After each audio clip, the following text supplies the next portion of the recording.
오늘 우리에게 주신 하나님의 말씀은 시편 18편 16절에서 22절까지 말씀입니다. 제가 갖고 있는 구약성경 814면에 있습니다.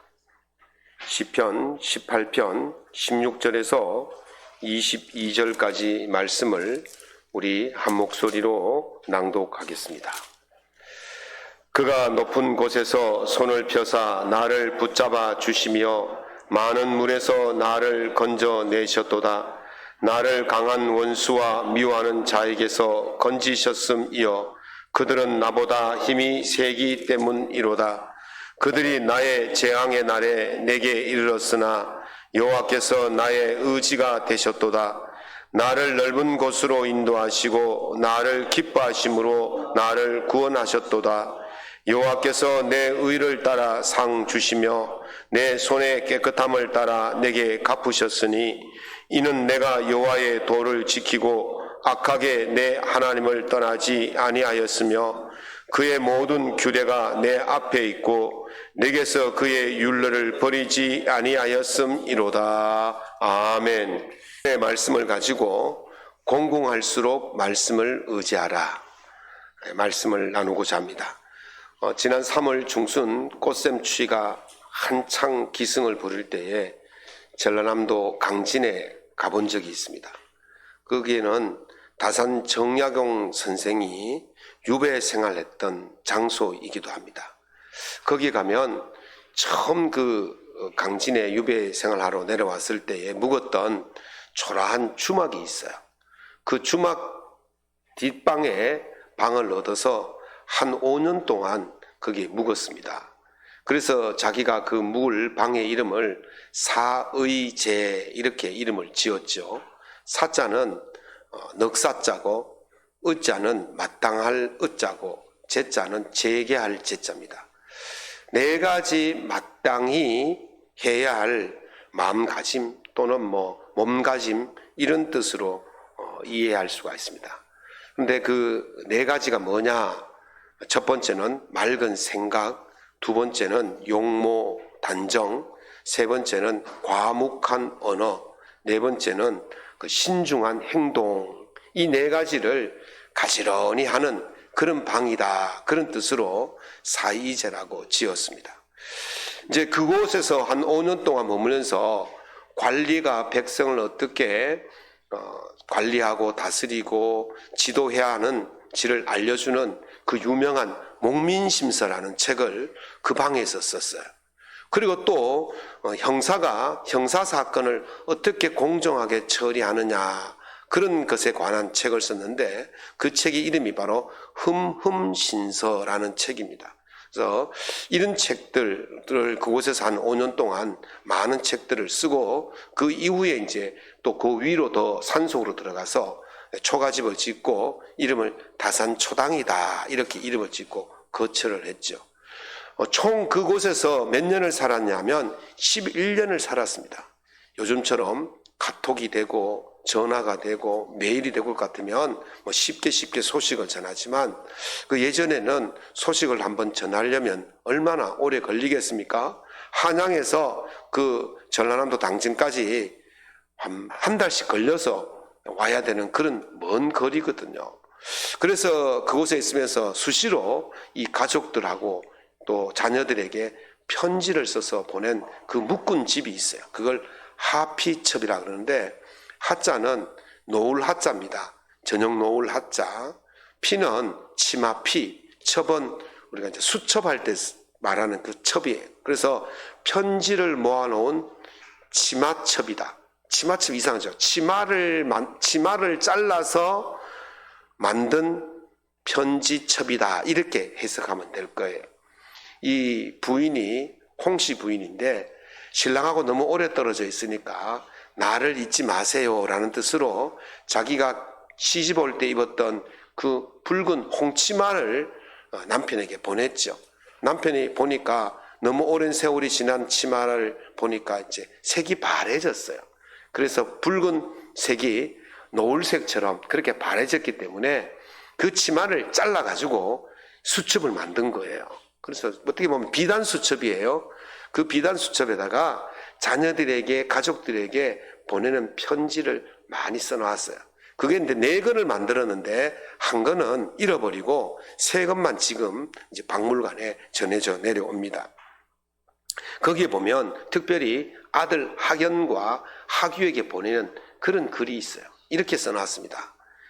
패족이라 자책하지 말고 훗날을 기약하며 공부에 정진하라. 이 패족이란 말은 조상이 죄를 지어서 후손이 벼슬길에 나가지 못하는 그 집안을 패족이라고 그렇게 말합니다. 아버지가 죄를 얻어서 유배생을 하고 있으니까 자녀들이 벼슬길이 막힌 그것을 말하죠. 그럼 패족이라고 자책하지 말고 훗날을 기약하면서 공부에 정진해라. 그렇게 이제 편지를 썼죠.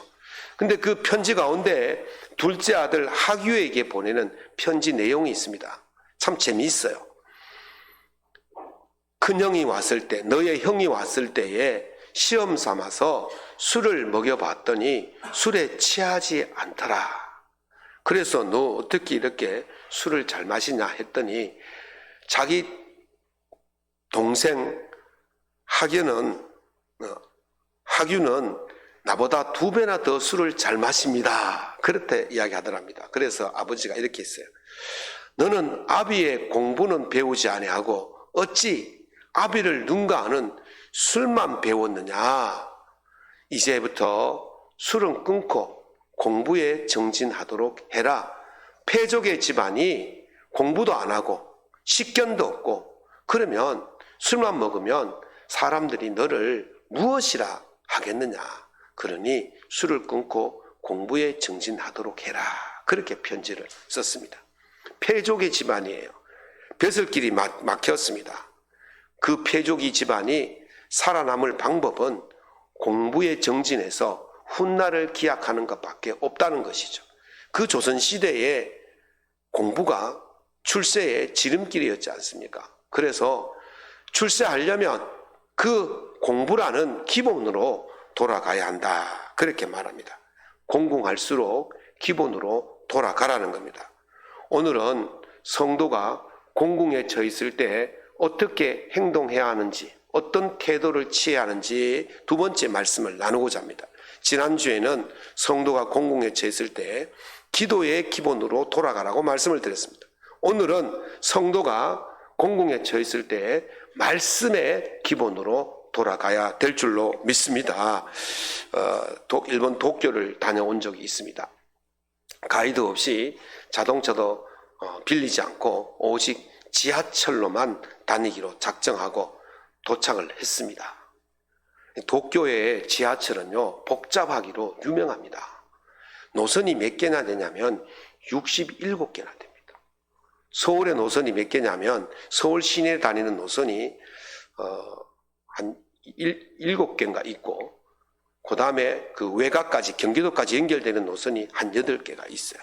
그러니까 몇 개입니까? 14개인데 도쿄는요 67개예요. 4배나 많습니다. 제가 이렇게 조금 조사를 해봤더니만 JR이라고 해서 이제 재팬 레일 웨이라고 해서 아마 우리나라의 그 고속 전철 같은 그런 전철이 있어요.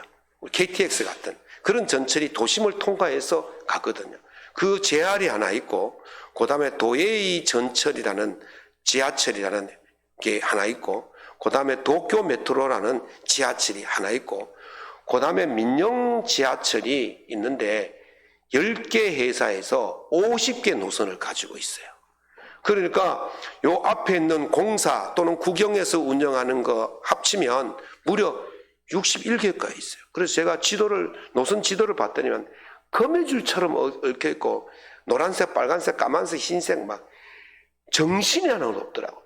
꼭 무슨 어떻게 암호로 된 지도를 보는 것 같더라고요. 도쿄에 도착해가지고요. 어디 찾아가려고 처음에요. 1시간 이상 그 지하도에서 헤맸어요. 도저히 안 되어서 제가 지도를 유심히 꼼꼼하게 살펴봤더니만 지도가 보이기 시작하는 거예요. 색깔이 보이고 숫자가 보이고 또 일본말을 한마디도 못하지만 찾아가겠더라고요. 그때부터 4일 동안 지하도로만 그렇게 찾아다녔는데 이제는요 도가 텄습니다. 어디를 갖다 놔도 다 찾아다니는 거예요. 간단하더라고요. 처음에는 그게 복잡하고 어려울 것 같고 힘들 것 같지만 자세히 읽다 보니까 그게 길이 보이더라고요. 우리 인생도 마찬가지입니다. 그걸 보면서 그런 생각이 들어요. 아무리 복잡한 대도시의 그 지하철 노선도 가만히 쳐다보고 그 지도대로 살면 그렇게 다 가고 싶은 곳, 내리고 싶은 곳 다 갈 수 있는데, 하물며 우리 인생을 창조하시고 우리 인생의 지도를, 성경을 주신 그 하나님의 그 지도를 가지고 살면 우리가 무엇이 두렵고 우리가 무엇이 염려하고 무엇이 걱정이 되겠느냐, 이런 생각을 하게 되더라고요. 사랑하는 성도 여러분, 인생이 공공하고 참 갈 길이 막히고 답답하고 어려울 때, 그럴 때마다 주의 말씀을 묵상하고 주의 말씀을 읽고 주의 말씀을 따라 살면 길이 보이게 될 줄로 믿습니다. 제가요, 또 얼마나 꼼꼼합니까? 얼마나 치밀하게 계획을 짜겠습니까? 그래서 꼼꼼하게 계획을 짜가지고 가기 전부터 도쿄 그 지도를 보면서 다 열심히 계획을 해가지고 갔는데요, 막상 가보니까 그게 아무런 필요가 없어요. 뭐 턱턱 막히는데 일본말 한마디도 못 하는데, 해봐야 뭐 스미마생 그거 일본말 못 하는데 거기 가서 뭐 어떻게 되겠습니까? 일본 글자도 모르는데. 그럴 때요, 제가 준비했던 모든 계획들이 아무런 소용이 없더라고요. 그런데 뭐가 있습니까? 지도가 있잖아요. 지도를 유심히 살펴보니까 다 길이 보이더라고요. 우리 인생이 답답하고 어려울 때 우리에게 지도되는, 인생의 지도되는 성경이 있지 않습니까? 답답하고 어려울 때 그 말씀을 펴서 보십시오. 그때마다 길이 보이는 거예요. 그래서 제가 그 지도를 얼마나 들고 폈다 접었다 했더니 집에 와 보니까요, 너덜너덜 걸레 조각이 되었어요. 우리 힘들고 어려울 때 말씀을 날마다 펴시기 바랍니다. 걸레처럼 너덜너덜해지더라도 그 말씀을 펴고 또 펴고 묵상하고 또 묵상하면 그곳에서 하나님의 길이 보이게 될 줄로 믿습니다. 사람이 마음으로 그 길을 계획할지라도 그의 걸음을 인도하시는 분은 여호와라 말씀하셨습니다. 우리가 아무리 꼼꼼하게 준비해도 턱턱 막히지 않습니까? 턱턱 막히고 답답하지 않습니까? 그때에 주의 말씀을 펴면 길이 보이는 것입니다. 제가 4일 동안 다니는 동안 사람에게 물어본 거는 딱 도착해서 한번 물어보고 떠날 때 한번 물어보고 2번밖에 물어보지 않았습니다. 지도만 보면 되는 겁니다. 사람 찾아가 봐야 똑같은 수준의 사람들이 무슨 답이 되겠습니까? 그러나 인생을 창조하시고 우주 만물을 창조하신 그분이 만드신 그 지도, 인생의 지도, 말씀을 보면 그 길이 보이게 될 줄로 믿습니다. 너덜너덜해질 때까지 긋고 빨간색 긋고 노란색 긋고 정말 종이가 찢어질 때까지 스카치 테이프 붙여면서까지 그렇게 보시면, 인생의 지도, 말씀을 보시면 반드시 그 길을 제대로 가게 될 줄로 믿습니다.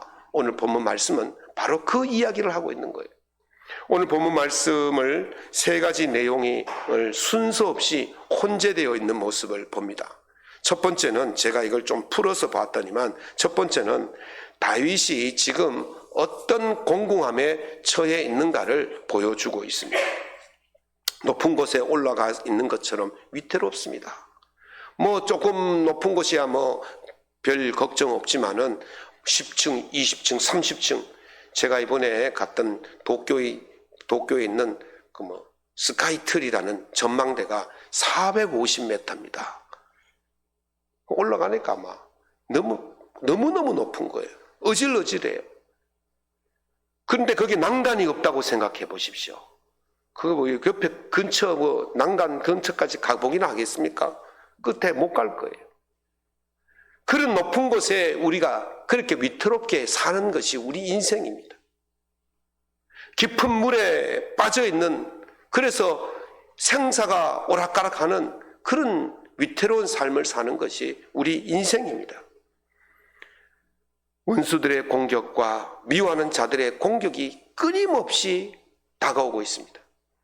엎친 데 덮친 격으로 이미 공경에 빠졌는데 그 위에 원수들이 또 공격합니다. 이것이 바로 우리 인생인 거예요. 공공 속에 있는 우리 인생이에요. 그럴 때에 어떤 행동을 했는가를 또 말해주고 있습니다.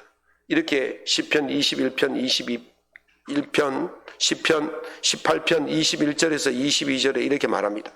내가 여호와의 도를 지키고 악하게 내 하나님을 떠나지 아니하였으며 그의 모든 규례가 내 앞에 있고 내게서 그의 율례를 버리지 아니하였음이로다. 아멘. 다윗이 공공할 때 지켰던 기본은 말씀으로 돌아가는 거예요. 말씀 앞에 서는 거예요. 말씀을 듣고 경청하고 순종하는 것입니다. 그랬더니 하나님께서 어떻게 하셨느냐? 세 번째 나오는 말이 바로 그거예요. 은혜를 베풀어 주셨다는 것입니다.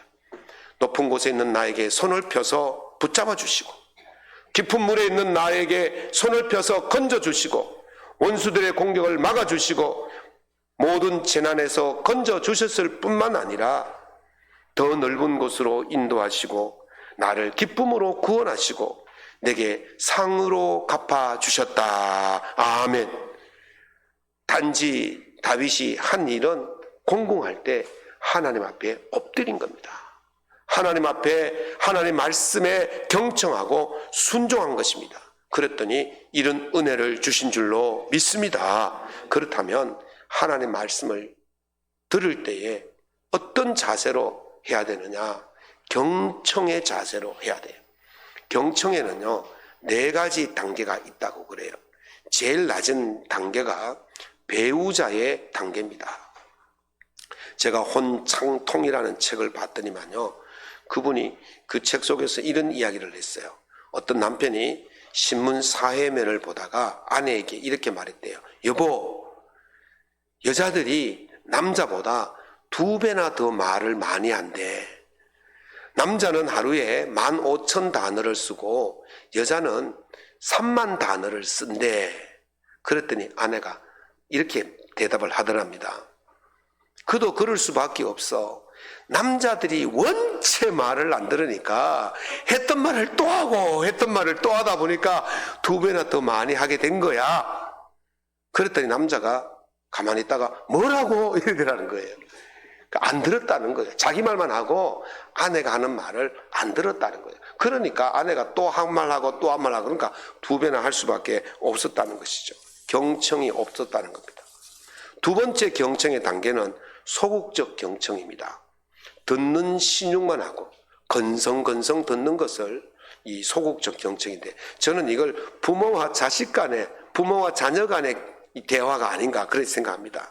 부모가 말을 하면 자녀로서 고개를 돌릴 수 없으니까 그냥 듣기는 듣습니다. 앞에 앉아 듣기는 듣는데 속으로는 뭐 마음껏 말씀하십시오. 나는 내 대로 살겠습니다. 그래서 듣긴 듣는데 안 듣는 거예요.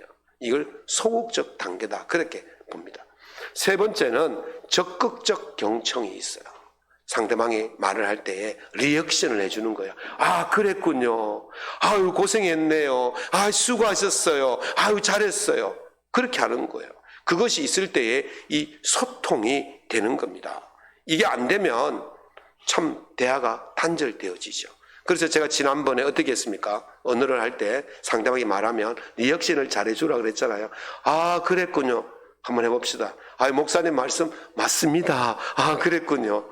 아, 정말 수고하셨어요. 아무도 안 합니까? 그렇게 해야만이 이 대화가 부드럽게 되는 거예요. 네 번째는 맥락적 경청의 단계가 있다고 그래요.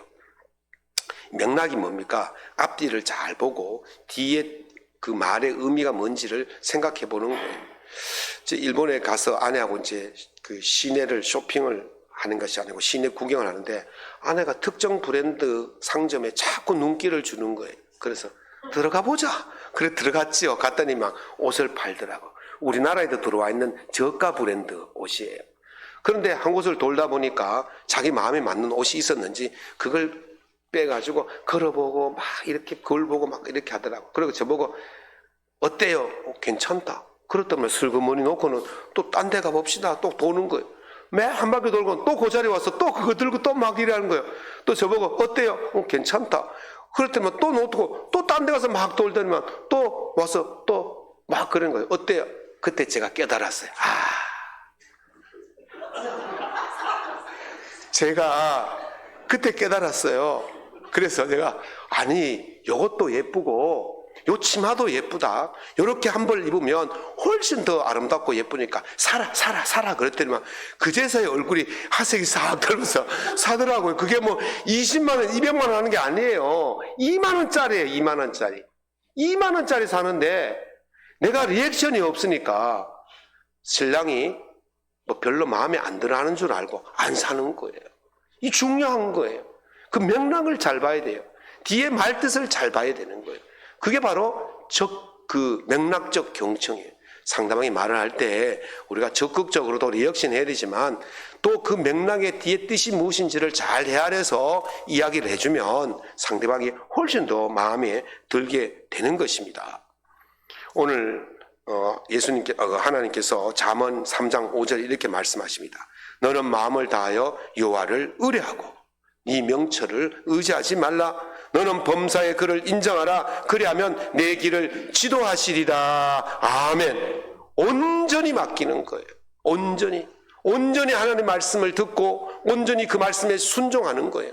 그렇게 할 때에 하나님의 지도하심이, 하나님의 은혜가 우리 속에 넘치게 되는 것입니다.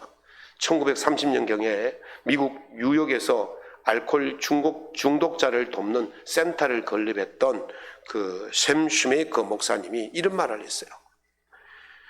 10%만 말씀에 순종하면 10%만 은혜 받을 것이고 50%를 순종하면 50%의 은혜를 받을 것이고 100% 순종하면 100%의 은혜를 받을 것이다. 온전히 순종하면 온전히 은혜를 받을 것이다. 그렇게 말씀하셨어요. 사랑하는 성도 여러분, 하나님의 말씀에 온전히 순종하십시오. 어려울 때일수록, 공공할 때일수록 더 하나님 말씀으로 돌아가서 온전히 순종하면 하나님께서 온전한 은혜를 우리에게 주실 줄로 믿습니다. 삶이 공공할수록 인생의 기본이 되는 말씀으로 돌아가야 됩니다.